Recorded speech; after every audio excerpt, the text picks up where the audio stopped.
जो बिरहा गा रहा हूं वीरों का बिरहा। वीर बर्बरीक भी था, लेकिन धोखे से उसके गर्दन को काट दिया गया। कभी कभी अपनों के साथ भी धोखा करना लाजिम कब हो जाता है, जब बात आवाम की हो और एक तरफ सिंगल आदमी उसके सामने चुनौती बन के खड़ा हो, तो आवाम के लिए एक आदमी का गर्दन काटना जरूरी हो जाता है। अब आइए, अनर्थ धर्म अधर्म हर युग में हुआ था। हम बिरहा का थोड़ा सा पैटर्न ही चेंज कर देना, एक आल्हा खंड से बिरहा। अगर वीर रस का बिरहा सुने बैठल हवा लोग, नौजवानों सुनना, बात ही कभी कभी विवाद की जड़ बन जाती है। सीधे बिना बतियौले लेके चलते हैं बिरहा की तरफ। कैसे मास्टर?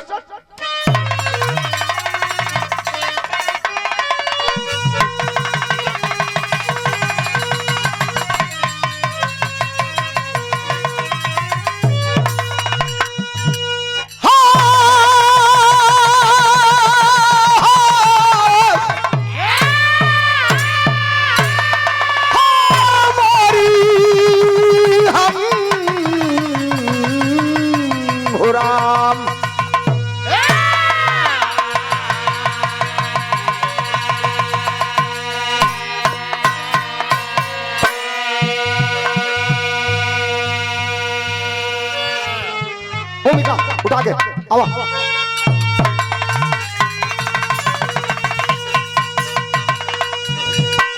तो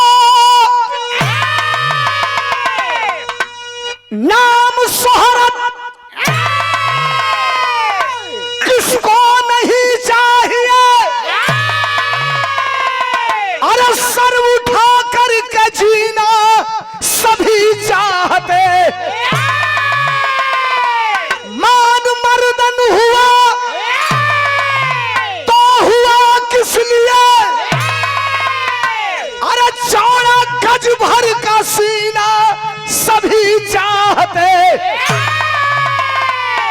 मर्द मर जाता है शान की बात पर, अरे खानदानी असर उसका जाता नहीं। जान जाए भले शान जाए नहीं, अरे सोलंकी गया सर झुकाता नहीं।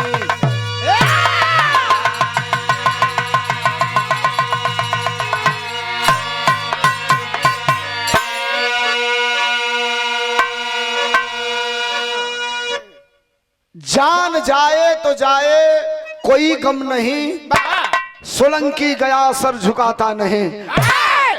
बिना मतलब का हल्ला करी लोग मौत, जहां जरूरत पड़ी वही अकोली हलो। बात हमार साफ साफ फरिया जाओ मन से। ए बिरहा के पहले बार गावे चलते नहीं।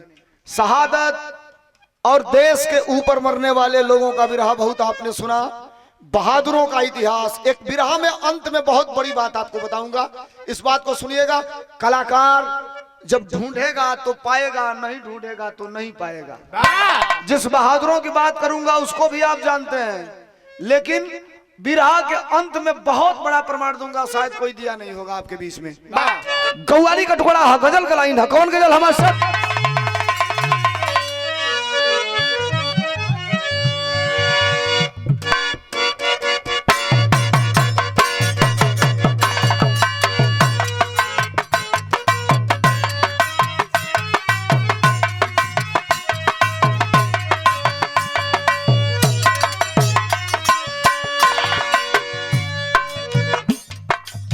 आसिफ मासूका से कह रहा है, जंगली भाई बोल कितना, अरे बोल कितना दिन लागी, अरे बोल कितना दिन लागी हमके आजमावे में। कितना दिल लागी हमके आजमावे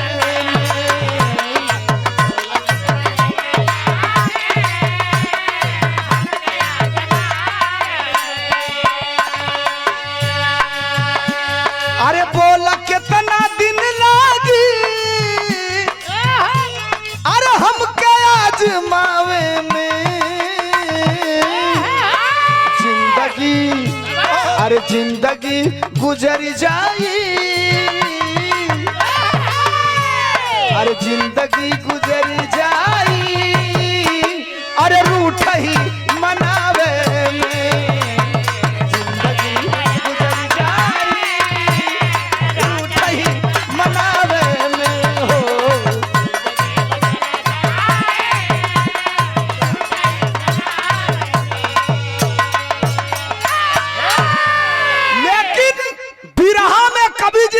वीरन के वीरता पे एक लाइन लिखला। क्या लिखला मास्टर? अरे वीर जीते मरते हैं, अरे वीर जीते मरते हैं, अरे वीरता के पानी में वीर जीते मरते हैं।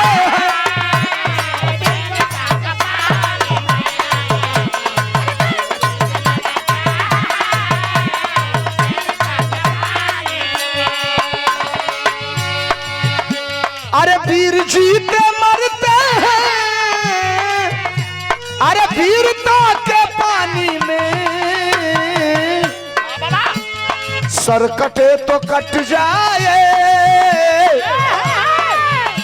अरे सर कटे तो कट जाए, अरे जंग की रवानी में हो सर कटे तो कट जाए, जंग की रवानी में हो।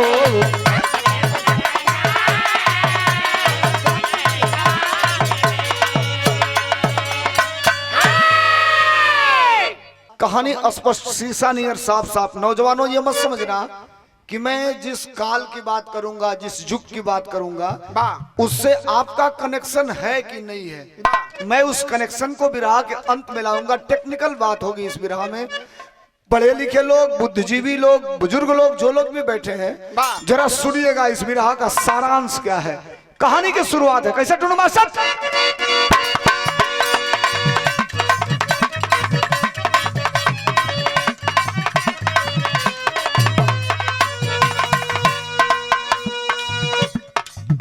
अब तनी सा हाफ नोट पड़ जाता तो हमारा कोनो दिक्कत ना रहा।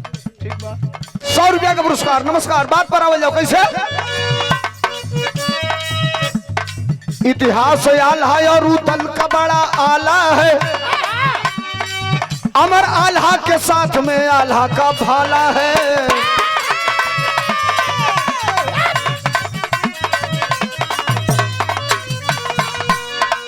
जीतगढ़ माढ़ोगढ़ को डंका जब बजाए हैं, जीतकर माढ़ोगढ़ को डंका जब बजाए हैं, तभी मलखान के पास मामा माहिल आए हैं।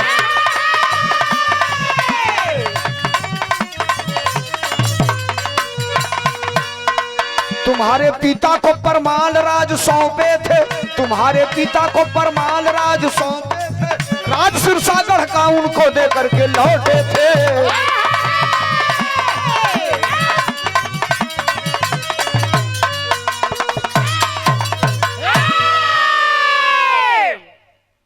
अध्याय आता है, चैप्टर। मेरी बात को आप समझिएगा, आपसे ही रिलेटेड इस विरह को रखूंगा।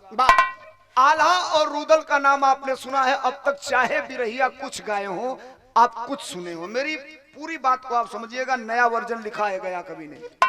माढ़ोगढ़ के लड़ाई को जीतने के बाद आल्हा और रूदल की कीर्ति पूरे दुनिया में फैली थी। साथ में मलखा भी अपने छाती को फुला करके रहते थे कि उस लड़ाई में बराबर के ये भागीदार थे।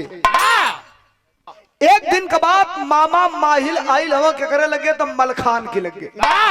शुद्ध रूप से देहात में जेके मलखा लोग कह दिला। मलखा असली नाम था मलखान। नौजवानों मेरे बात को दिमाग में रखना। मैं कहा हूं कि विरह के अंत में एक नई बात बताऊंगा, और तुम्हारे अगर आप हिस्ट्री के विद्यार्थी हो, केमिस्ट्री के हो, ज्योग्राफी के हो, बायोलॉजी के हो, साइकोलॉजी के हो, जो भी विषय आप पढ़े हो पांचों में, मैं गारंटी दे रहा हूं कि कहीं न कहीं से रिलेटेड उस बात को लाऊंगा जो अंत में आपके बीच में रखूंगा।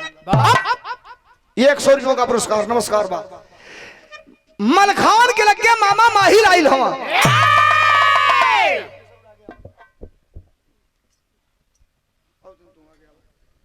मलखान के लगे मामा माहिल आइल हवा। आई के मलखान से कहना कि पूरा छाती फुलावत तो लोग घूमत हवा, तोहरे वीरता तोहरे वीरताई का कौनो मतलब बाव नहीं। मलखा कहला का है तो कहला परमाल राजा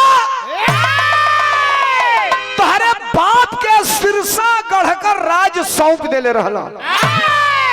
मलखा कहला तब तो कहला कि सिरसागढ़ का राज तोहरे बाप के पलवान राजा तो दे देले रहलन, लेकिन वो राज के पृथ्वीराज चौहान ने आक्रमण करके और उस राज्य को अपने राज्य में मिला लिया। और आप डंका पीटते हो कि दुनिया में हमारे जैसा कोई बलशाली नहीं है। हम बलशाली जानब कब कि जब अपने बाप को खोवल, अपने बाप से छीनल राज सिरसागढ़ के अगर तू फिर से अपना लेबो तब हम जानब कि तू लोग मर्द हव, ना तो तुन्हने जैसन मऊगा हिजड़ा कायर ये धरती पे केहू के बुझबे ना करब। बात कचोट जब करेजा में लगल हो, लाठी गणासी भाला बंदूक कचोट दवाई मरहम पट्टी होई तो ठीक हो जाई। बात कचोट जब करेजा में लग जाई तो दुनिया में कोनो डॉक्टरे पैदा नहीं जो ओकर दवाई दे दे। लगल है बात कचोट करेजा में। आज इतनी बतिया सुनल के मलखान त राजा परमाल के लगे आइल हवन। आई के राजा परमाल से कड़ के कहलन कि अगर हमरे बाप के सिरसागढ़ का राज देले रहला तो वो राज पर दोबारा हम काबिज होकल चाहतनी। अरे उठ गए राजा परमाल, कहला पृथ्वीराज चौहान बहुत बड़ा योद्धा है। पृथ्वीराज चौहान से लड़ाई लड़ने की कुवत वर्तमान में हमारी और तुम्हारी नहीं है। लात ऐसे रगड़ला एड़ी रगड़ के अम्मल खान कोई परमाल राजा से कहत हो बिरहा के पहली तरज लाग गई। कौन तरज हमार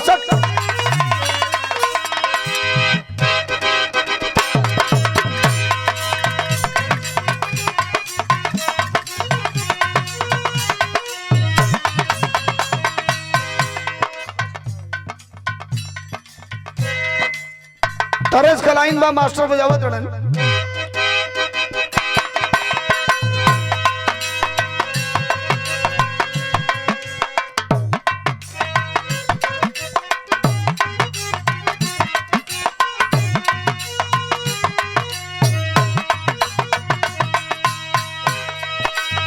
गीत का लाइन बा रोकी भले दुनिया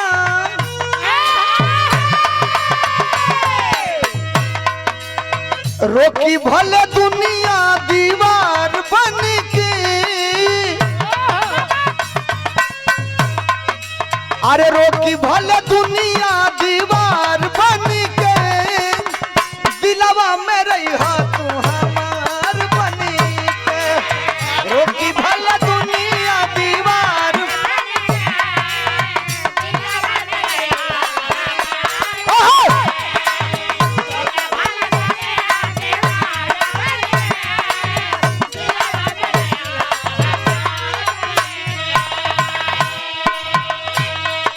हमारा मन पड़ेला लइकाई में माई काकी जब लइकन के सुतावा सा लइकन के भरमावा सा तो वो तनी घड़ी रेडियो रहे, रेडियो या तो फिलिप्स का नहीं तो बुश का नहीं तो मर्फी का, आकाशवाणी गोरखपुर चाहे विविध भारती चाहे आकाशवाणी वाराणसी महमूरगंज गाना आवे लइकन के सिरहाने धो दो सा रेडियो में गाना आवे।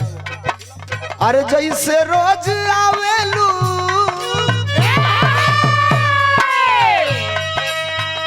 फिल्म का नाम रहे गंगा किनारे मोरा गांव। आजकल का फिल्म अगर हीरो घर से चल दिया, पहले के फिल्म में सस्पेंस रहे, अंत ले पता ना लगे कि का होई। इतनी घड़ी तो फिल्म में अगर हीरो घर से चल दिया तो छोटका लड़का कहता हूँ सारे हीरोइन की यहाँ जाई बीच में कहीं रुकी उकी ना, वो मोटरसाइकिल ले ले हीरोइन की यहाँ जाता। 50 गो गुंडा बना सा सारे तर गोली चलावत ना सही के को नहीं खेला कर। आइए को मूर्छा कट्टा निकाल के मारा था तो 15 को मर जाता ना। ये आज का फिल्म माई वही रेडियो से गाना सुनावे लो। कौन गीत रहल मास्टर? जैसे रोज आवेलू तू टेर सुनी के, जैसे रोज आवेलू तू टेर सुनी के, अरे आई हो रनी दिया निदर बन से।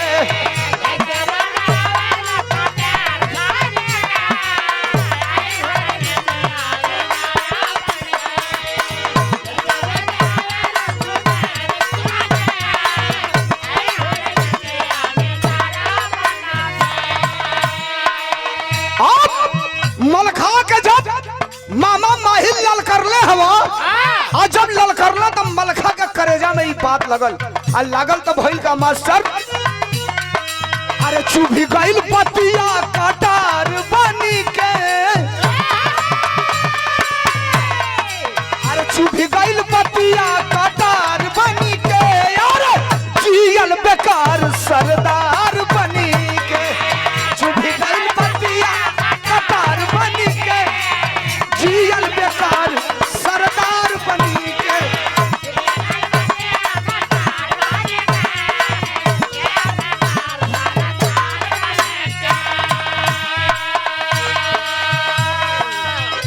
मलखा चलल हवा, चलना तो भइल का मास्टर।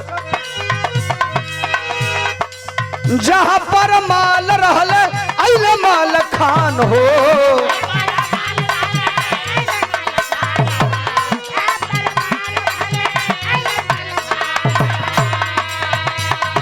अरे दहिया जरत रहल आग के समान हो।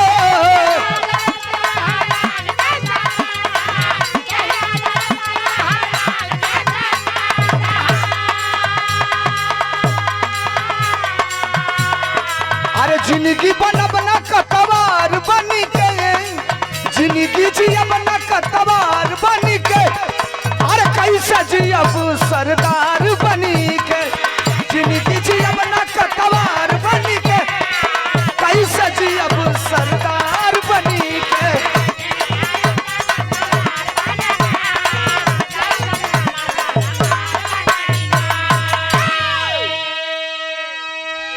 सिरसागढ़ उस समय पृथ्वीराज चौहान का बेटा, नाम जिसका पोरस बताया गया। पृथ्वीराज चौहान के बारे में आप जानते हैं?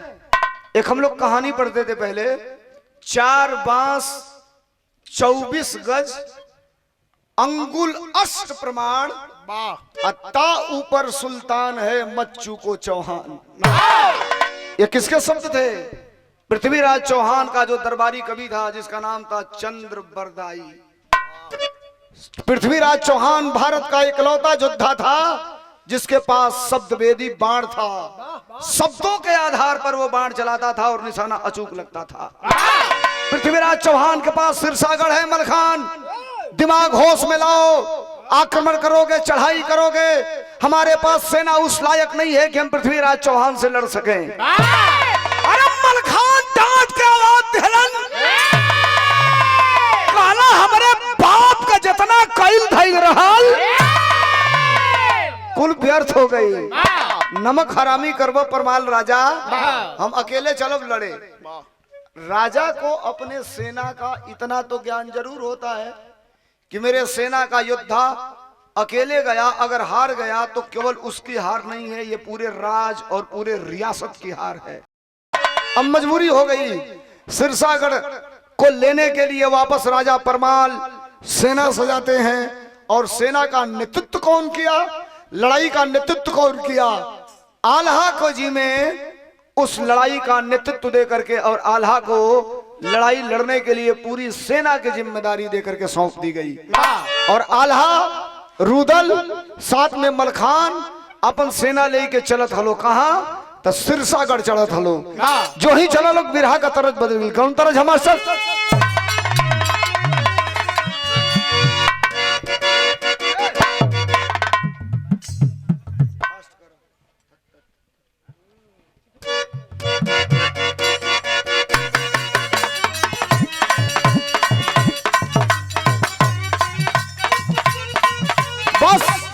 बस बस बस,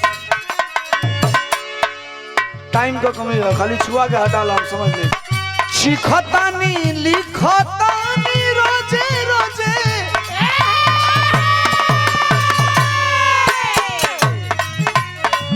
चिखतानी लिखतानी रोजे रोजे, नमवा चरावा पर। चिखतानी लिखतानी रोजे रोजे, नमवा चरावा पर।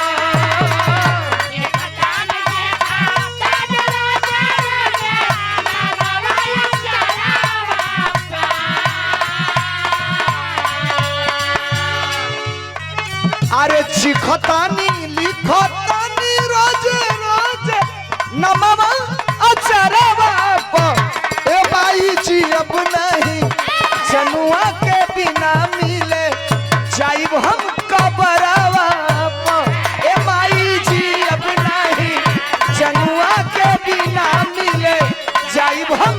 कबरवा ए माई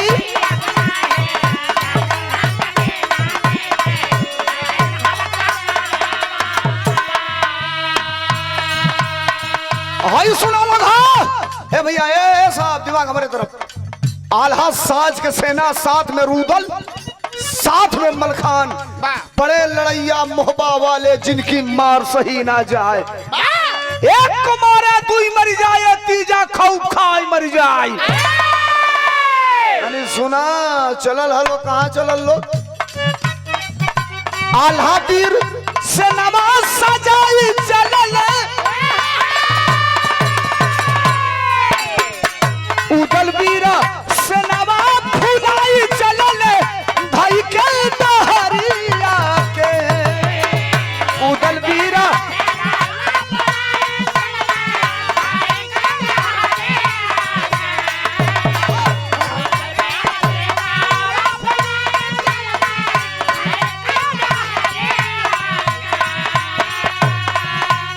अरे उदल बीरा सिनेमा फुलाई चलल भाई के दहरिया से आदि श्री रस्सा में देवे हम लगाई अपन जाके पलावरिया से आदि श्री रस्सा में देवे हम लगाई अपन जाके पलावरिया से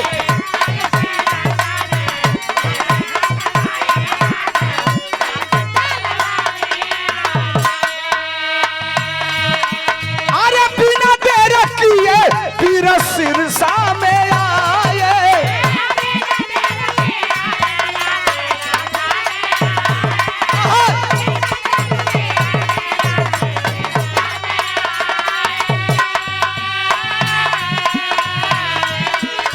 सिरसा घेराइल बा राजा खबरिया पाए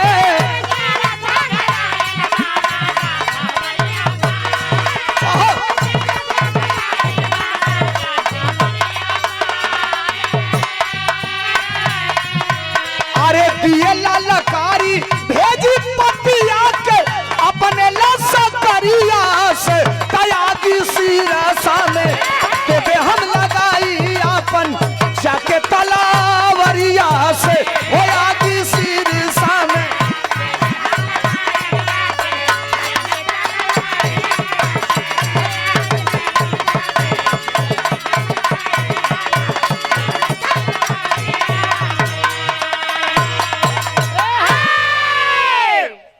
कोटेशन समझिए आप ये जिसकी बात मैं कर रहा हूं फिर मैं आपसे कह रहा हूं विरहा केवल मेरा 7 मिनट है लेकिन विरहा के एंड में बहुत बड़ी बात आपके बीच में लाइफ के एक ऐसे पॉइंट पर लेकर के जाऊंगा कि आप कहेंगे जो ये कह रहा है जो आपको जानकारी है असलियत वो है नहीं असलियत है क्या इसको मैं बताऊंगा आल्हा रूदल मलखान सिरसागढ़ की लड़ाई का नेतृत्व करने के लिए आल्हा के साथ चल दिए आते हैं सिरसागढ़ में पृथ्वीराज चौहान का बेटा जिसका नाम पौरस बताया गया जिसका नाम पारथ बताया गया उस पारथ के सामने आकर के किले से बाहर अपनी सेना को रोके हैं और एक दूत के द्वारा चिट्ठी भेजी जाती है चिट्ठी में लिखा क्या था या तो सिरसागढ़ को खाली कर दो या तो जंग के मैदान में आकर के लड़ो अच्छा कोई भी देश कोई भी राजा अगर लड़ाई लड़ने के मंसूबे से बैठा है तब तो ठीक एकाएक उसको चिट्ठी मिल जाए एकाएक उसको चैलेंज मिल जाए कि आपको लड़ना है हमसे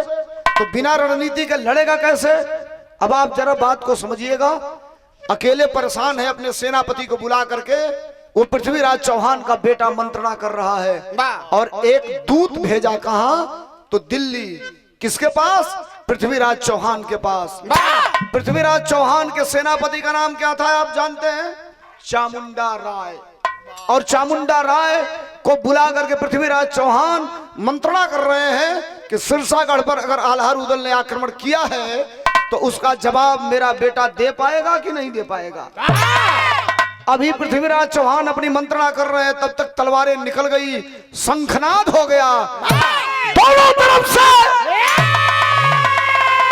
लड़ाई का बिगुल बजा है और इधर से पारथ पृथ्वीराज चौहान का बेटा आए उधर से आल्हा रूदल जंग के मैदान में आमने सामने हैं तलवारें रॉन्ग और राइट नहीं देखती।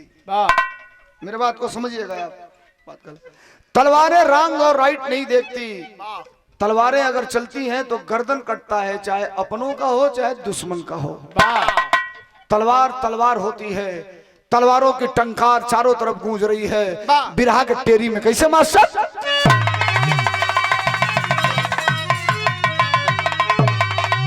अरे नगारा जिसके नाम का बजा, अरे नगारा जिसके नाम का बजा, चढ़ के छाती पर मोहबा वाला ललकारा।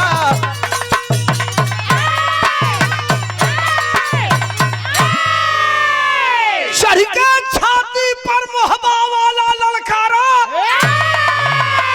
नगारा जिसके नाम का बजा। भारत की सेना, आल्हा रुदल की सेना जंग का मैदान है। जिस तरह महाभारत की लड़ाई हुई थी, आप हरियाणा जाइएगा, दिल्ली से आगे बढ़ेंगे हरियाणा, तो रास्ते में वो जगह पड़ता है कुरुक्षेत्र। आज भी वहां की मिट्टी अगर आप खोदेंगे तो लाल निकलती है, वो कुरुक्षेत्र का मैदान। मिट्टी आज भी खून से सनी। एक रियल बात बताऊंगा मास्टर।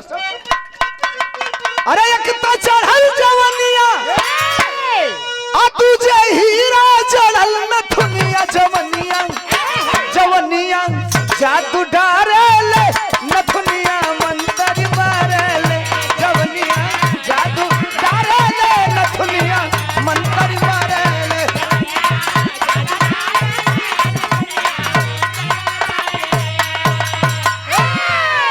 तैयार हाथ साजे, अरुदल ले तलवारिया, भाजे नजरिया नजरिया नजरिया, पैरी ढूंढे ले, नजरिया पैरी ढूंढे ले, नजरिया।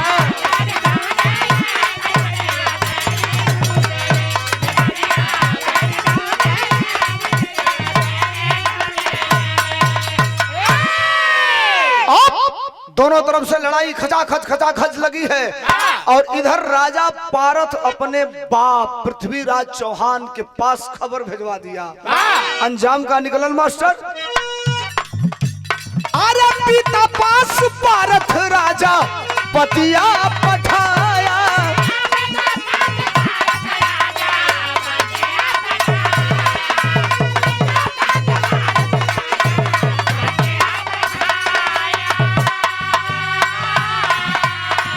पृथ्वी राजा जंग की खबर जब पाया,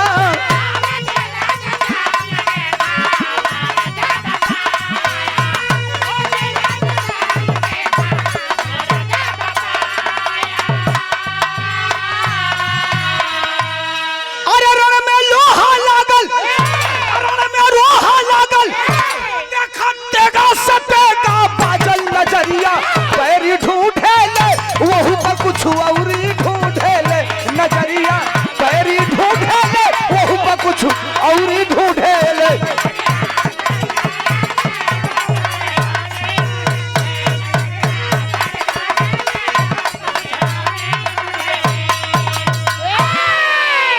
आविल जाओ, दोनों तरफ से सेनाएं सजी हैं, तलवार पर तलवार लेकर के दोनों भाई चलते हैं। इधर से दोनों भाई आल्हा और रुदल, और उधर से राजा पारथ की सेना। 2 दिन 3 दिन 4 दिन 5वें दिन की लड़ाई का अंजाम ये निकला साहब। यूं तो कहिए कि आल्हा और रुदल का जो करिश्मा था साहब, दैविक शक्तियां उन दोनों महापुरुषों के ऊपर थी। साक्षात देवी दुर्गा वास करती थी उन दोनों के ऊपर। लड़ाई जब दोनों ओर से छिड़ल, जंग छिड़ गई और पारथ अपने बाप पृथ्वीराज चौहान को खबर भिजवा दिया। और पृथ्वीराज चौहान ने 10,000 सैनिकों के साथ अपने सेनापति चामुंडा राय को इधर सिरसागढ़ के लिए रवाना कर दिया। इधर तलवारें पर तलवारें चल रही है, बरसीन जगह काटल जला, खच खच खच खच खच खच खच खच तलवार चल दिया। आल्हा रुदल के सेना पारथ के सेना के काट दिया। अलहिता गावे ना कि बड़े लड़ैया मोहबा वाले जिनकी मार सही ना जाए, अरे एक कुमारे दुई मर जाए, तीजा खोप खाई मर जाए। घोड़ा बिचला था उदल के जिसमें भरे हजारों जवान, आधी जमुना में पानी बहे, आधी बहे रखत की धार।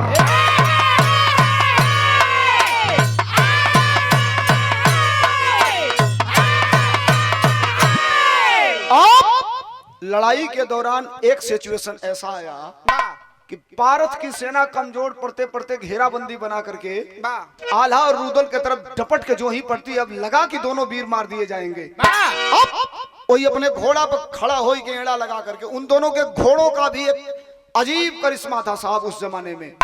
जैसे हम लोगों ने पढ़ा था राणा प्रताप के घोड़े के बारे में, 5 में हम लोग पढ़ते थे, शायद आपको याद होगा कि रणबीर चौकड़ी भर भर कर चेतक बन गया निराला था, राणा प्रताप के घोड़े से पड़ गया हवा का पाला था, गिरता न कभी चेतक तन पर वह आसमान पर कोड़ा था। अब करिया गया भुला गई मनी मन नहीं पर इतना दिन हो गई पढ़ाई छोड़ के कहाँ मन पड़ी। अब घोड़े की एड़ लगा करके और एक ही बार रोकते हैं, और रोक के ऐसे तलवरिया पर निकलना के रूदल भैया और निकाल के तलवरिया ऐसे कोई घोड़वा की पिठिया पर अड़वा दबना गप दे घोड़वा तनी से बिचवा में पिठिया खाल कैलस इंग ठेंगुनिया के बैठला चिरला है अपन जंघवा, एक पसर रकत लेके हथवा में ऐसे गिरावत हमन रखिहा रखिहा मोह बाबा का पानी रखिहा मोह बाबा का पानी, अरे जय हो दुर्गा महारानी।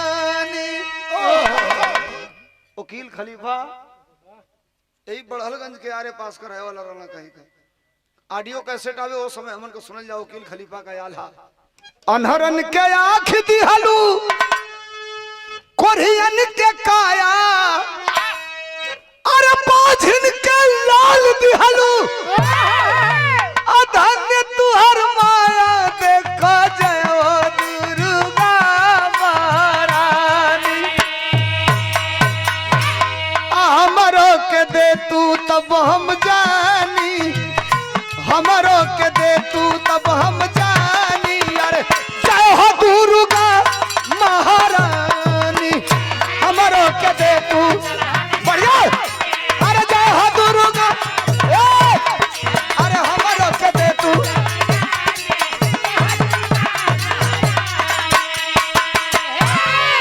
अब ले के तलवार एक हाथे खड़ा हो, एक हाथे अपने जान का खून ऐसे गिराई के अकल कि आज अगर बैरी के सामने दुश्मन के सामने जंग हार जाए तो मैं हमार बदनामी नहीं खे।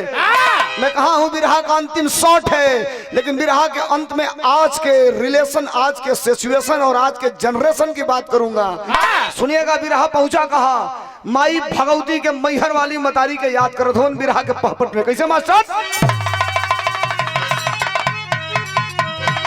अरे मैहर वाली छोड़ के आवा पहाड़ावा तेगा बाबू दल के, अरे मैहर वाली छोड़ के आवा पहाड़ावा तेगा बाबू जल के, असमर भूमि में बरसल बा अंदरवा तेगा बाबू दल के।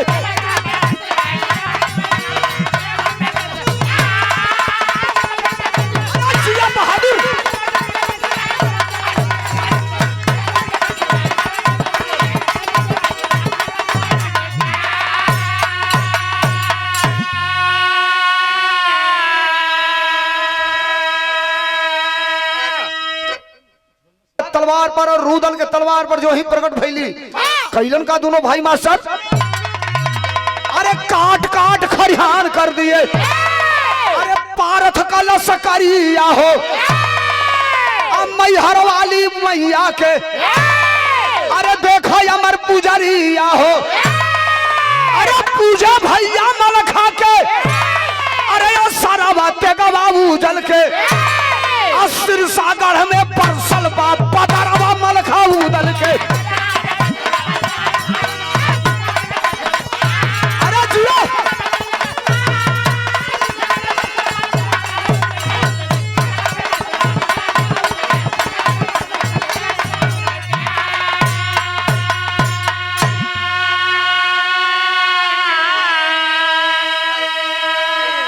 इनको नोट करिएगा साहब।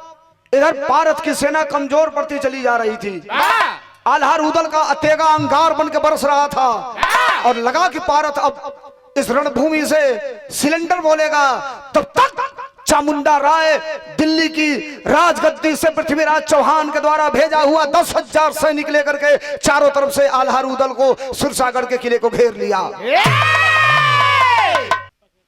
आप दिल्ली गए होंगे, अगर दिल्ली के लाल किला पर गए होंगे, आगरा गए होंगे, रेड फोर्ट अगर गए होंगे, रामनगर का किला अगर बनारस का देखे होंगे, तो एक बात मैं आपसे बता रहा हूं, सुनिएगा आप। अब विराट टेक्निकल हो गया। किसी भी किले को आप देखिएगा, राजा के किले को, तो किला के बाहर बाहर, यानी ये पूरा किला है, दिल्ली के लाल किले को भी देखिएगा आप, किले के बाहर आपको कम से कम 14-15 फीट चौड़ी ऐसे नहर टाइप की आपको चारों तरफ मिलेगी। 20 फीट 25 फीट गड्ढा खोदा हुआ। उसका रीजन जानते थे क्या था? रीजन ये था कि लोहे का वहां गेट ऐसे लगा हुआ था, तो चचरा टाइप का। आना जाना है आपको, ना बोलो बेटा, आना जाना है उसी से आपको। अगर कोई सैनिक, कोई देश, कोई दुश्मन आक्रमण करता था तो उसको उठा दिया जाता था। अब 20 फीट चौड़ा है, गड्ढा है, ओमे रजवा का करना से कि गरम खौलत तेल वही में भरवा दो सा। अब जे टप के अंदर चल जाओ, जो में गिर जाओ वही जाओ कर काम तमाम। किसी भी राजा के किले में आप जाएंगे, पहला गेट जो पार करेंगे तो समतल आपको रास्ता नहीं मिलेगा, ऐसे मिलेगा। आप लाल किला जाइए, आगरा जाइए, रामनगर जाइए, किसी भी अगर आपके इर्द गिर्द राजा का किला होगा वहां जाकर देखिए, पहले गेट के पास रॉस अपने तीसरा चौथा गेट के अंदर। ऐसे क्यों रहता था? अगर यहाँ से बच गया, यहाँ जाएगा तो बड़का बड़का पत्थर धैले रहा सो ऊपर से ढरका दो सा। ओसे वो इतना तेज आई कि पड़ जीव तो कचारत मुआवत तो होके चल जाएगी। उससे अगर बच जाते थे तो किले की जब आप बाउंड्री देखेंगे तो ताखा नियरों में बनावल है, ताखा नियर। उसमें सीधा होल नहीं होता था, टेपर होल होता था। सैनिक उसी में छिपे रहते थे, बंदूक की नाल निकली रहती थी। यहां से अगर अंदर आप चले गए तो फिर उन सैनिकों से नहीं बच पाएंगे। तमाम यंत्र, तमाम व्यवस्था लगा करके राजा अपने आप को सुरक्षित रखता था। अब राजा के किला को चारों तरफ से, सिरसागढ़ को पृथ्वीराज चौहान की 10,000 सेना लेकर के चामुंडा राय और घेर करके व्यूह बना लिया, व्यूह। और व्यूह से लड़ना पूरे आल्हा रुदल के सारांश में अगर किसी को आता था तो सिर्फ और सिर्फ आल्हा को आता था, बाकी किसी को नहीं आता था। उदल आश्चर्यचकित हो गए कि अब तो जंग के मैदान में मलखान के प्रण को हम लोग पूरा करने के लिए आए थे, लेकिन लग रहा है गर्दन कट जाएगी और यहीं हम लोग काम तमाम हो जाएगा। आल्हा नेतृत्व कर रहे थे। किसी भी लड़ाई का नेतृत्व करने वाले सेनापति का सबसे बड़ा फर्ज होता है जंग को जीतना, चाहे जो कुछ हो जाए। जंग में जीत ही सबसे बड़ा धर्म है, चाहे अपना ही क्यों न सामने आ जाए। अब आल्हा नेतृत्व संभाल करके फिर से दोबारा और उस 10,000 सैनिकों के सामने अपनी सेना को लेकर के चारों तरफ से चल रहे हैं। साक्षात दुर्गा भगवती आई के आल्हा के तेगा पर सवार हो गई। जो ही सवार भली तो ने बिरहा के आल्हा में लिखल गई। कैसे मास्टर?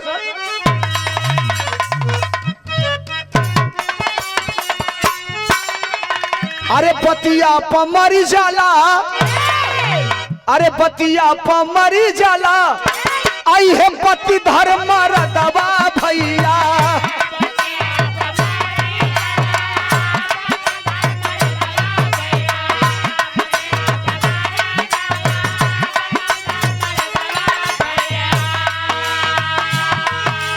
अरे पतिया को चोट लागे बाढ़ के समान,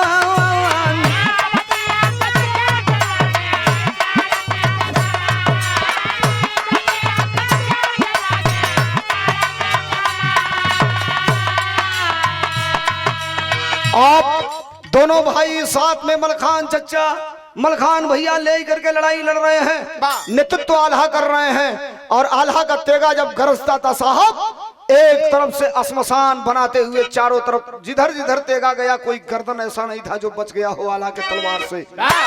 भारत जंग के मैदान में ठीक बीचों बीच में मेचोर्ड आदमी में और नॉन मेचोर्ड आदमी में अंतर होता है। आग उगल रही है, आग।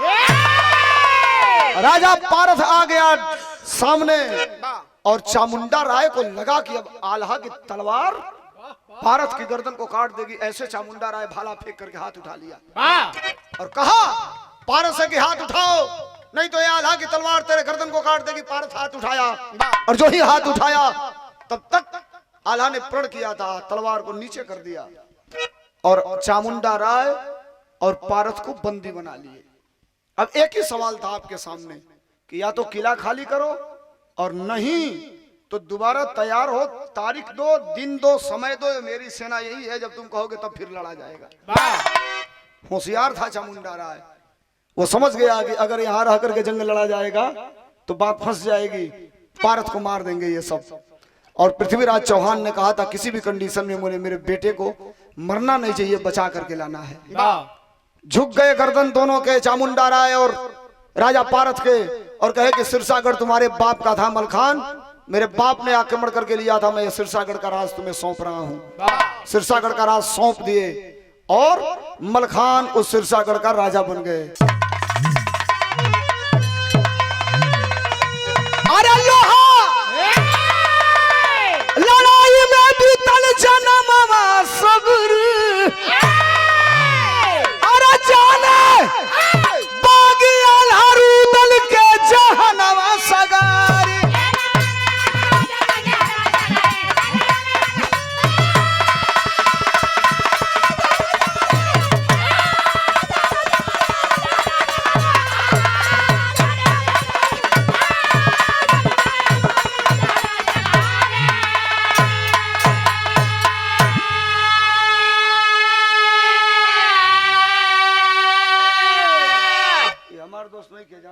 बोल देनी है, तू लो फरिया लिया लो इनसे।